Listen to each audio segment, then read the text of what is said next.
প্রাথমিক বিদ্যালয়ের উপবৃত্তি দিয়েছি কিনা এবং পেয়েছেন কিনা এটার জন্য অনেকে আসছেন এবং মোবাইল ফোন আমরা চেক করে দেখছি। তো আসলে এখনো কেউ পায়নি। রিসেন্টলি আপনারা জানেন যে নগদ অ্যাকাউন্টগুলো আপডেট করা হয়েছে।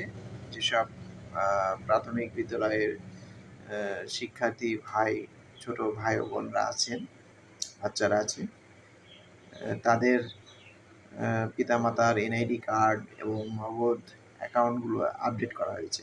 পূর্বে যাদের খোলা ছিল অনেকেরই কেওআইসি জমা দেওয়া ছিল না। তো সেক্ষেত্রে নতুন করে আবার এনআইডি কার্ড দিয়ে কেওআইসি আপডেট করা হয়েছে এবং টাকাটা পেতে যাতে কোনো রকম নগদ অ্যাকাউন্টের সমস্যা না হয় ঠিক সেরকম ব্যবস্থা করা হয়েছে।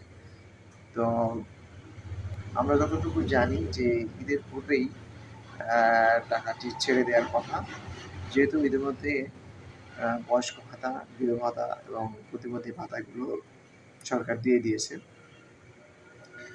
তো আশা করা যায় ২-১ ভিতরেই প্রাথমিকের যে সরকারি যে অনুদান এগুলো তারা পেয়ে যাবে। তো এটা কে কত টাকা পায় এটা এখানে একটা প্রশ্ন, যে আসলে একেবারে নার্সারি যারা রয়েছে, প্রথম প্রাথমিকের প্রাক প্রাথমিক যাকে বলা হয়, তাদের জন্য মাসে ৭৫ টাকা।